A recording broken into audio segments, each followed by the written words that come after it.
Alors, nous sommes ici sur le stand de Mons Livre avec Marcel-Étienne Dupré. Marcel-Étienne, Mons Livre, c'est quoi? Mons Livre, c'est une ASBL qui d'abord et avant tout organise un grand salon du livre donc à Mons au mois de novembre chaque année, donc sur 4000 mètres carrés, donc c'est le plus grand salon du livre de Wallonie. Avec Catherine, évidemment. Voilà, Catherine Hoquet préside la SBL depuis 15 ans maintenant. Et donc c'est en même temps une maison d'édition. Nous publions des livres liés au patrimoine de la région montoise, disons ONO en général, mais essentiellement des livres, disons, à caractère historique et patrimonial. Et nous organisons également des expositions d'art contemporain liées aussi souvent à des épisodes au patrimoine de la région, à des épisodes au livre, au monde du livre, etc. Alors par exemple, vous avez créé un livre, un joyau à découvrir, Armini, Desjardins et les Épius. On voit un beau château et puis un signe devant. C'est quoi Armini pour nous? Alors Armini, c'est une commune donc aujourd'hui fusionnée avec Mons, mais qui par un accident de l'histoire, disons, est liée aussi au domaine des Épius qui lui se trouve en Gaume. Donc une histoire un peu étrange. Or, comme nous publions des livres sur l'histoire des communes donc aujourd'hui fusionnées avec Mons, nous avons découvert que ce domaine appartenait au CPS de Mons parce qu'il avait été acheté donc au XIXe siècle par un bourgmestre d'Armini. Et ce domaine est énorme, hein, c'est 1700 hectares. Donc en pleine forêt gaumaise, et les gens le visitent là sans savoir de quoi il s'agit et en se demandant pourquoi il est marqué partout propriété du CPS de Mons. Et on peut le visiter. On peut le visiter. Flore et faune.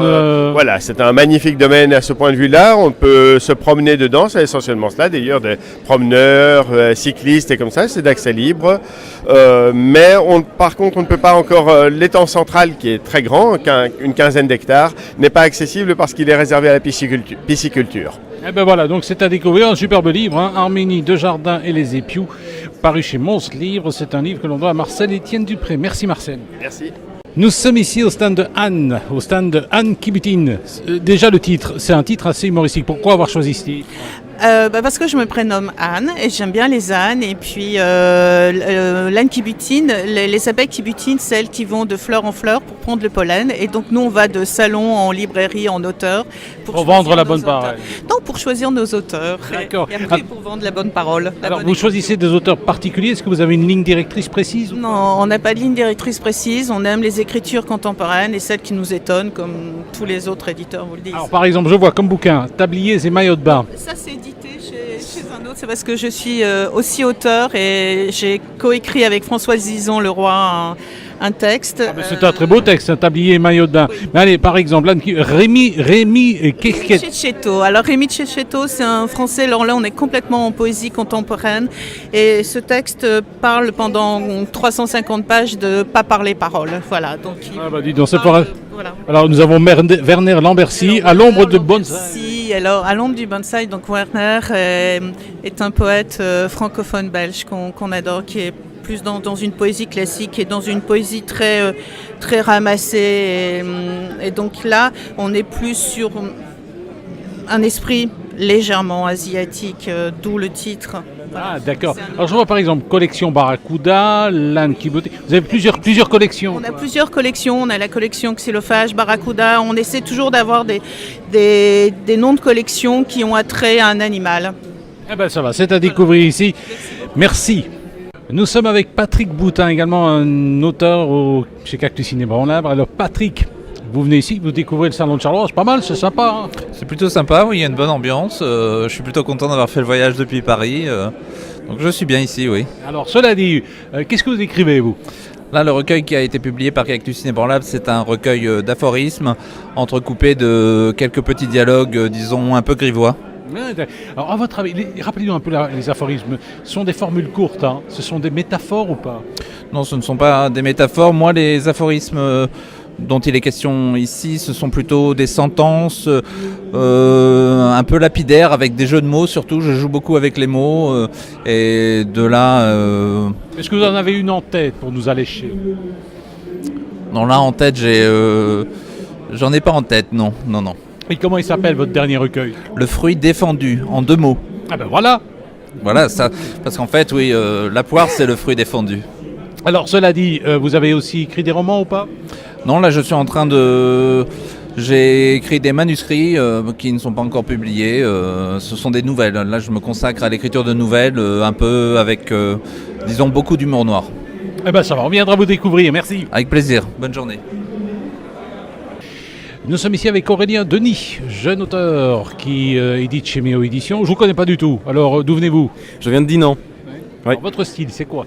Alors mon style, se définir un style c'est déjà beaucoup ça, c'est un challenge assez ambitieux que vous me proposez là.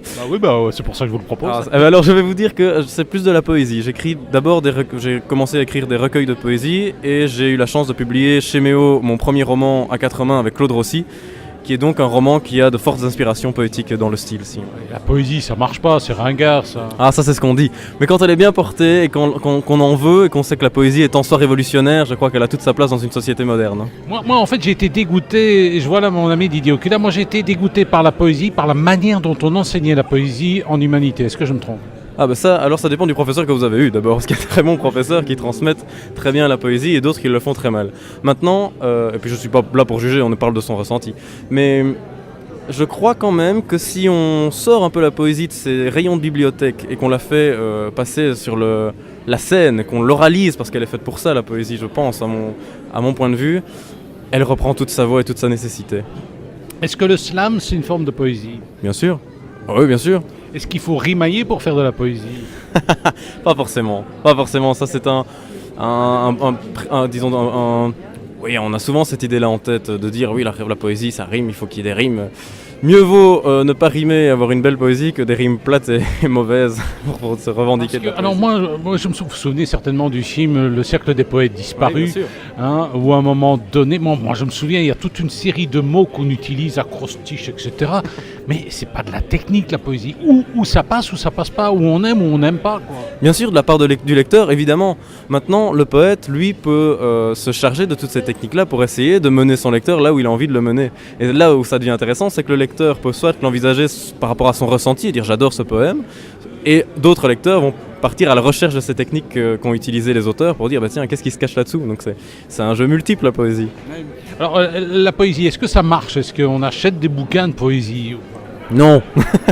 Non, et je vais pas dire tant mieux, mais d'un autre côté, je me dis que si la poésie, et je me répète, mais ne sort pas un peu de cette façon de se présenter un peu académique, on n'en vendra pas plus. Et je pense qu'il faut essayer de la porter au maximum, sur scène par les slammers, par la chanson française, par des lectures de textes en public, oui, bien sûr, mais il faut que ça sorte un peu des bouquins, je pense. Parce que finalement, tout le monde peut être poète, non? Oui, bien sûr. Et ça manque un peu de poésie. Du travail, bien sûr. Ça manque un peu de poésie, notamment en politique, je trouve. Ah oui, évidemment. Évidemment, on a des perles quand même, mais est-ce que c'est de la poésie ça? Mais si on apportait un petit peu de poésie, un peu de lyrisme à la politique, ça passerait peut-être mieux, non? Eh ben, pour ne citer que lui, je trouve que, par exemple, en France, Jean-Luc Mélenchon, dans ses discours, utilise pas mal de références poétiques. C'est vrai que ça fait du bien, alors on ne peut ne pas être d'accord avec ses idées, mais en tout cas, lui, essaye. C'est vrai. Chirac aussi. Chirac, c'est vrai. Régulièrement Oui. un grand poète. Chirac était un fan absolu de la poésie. Et il pouvait citer Villon, il pouvait citer les plus grands poètes de la langue Ce qui est bien, c'est que Chirac, il faisait ça en buvant sa chope, quoi. Mais on fait toujours ça, la poésie, c'est toujours avec une chope. Son ballon de rouge. J'en connais qui font des interviews comme ça. Messieurs, merci.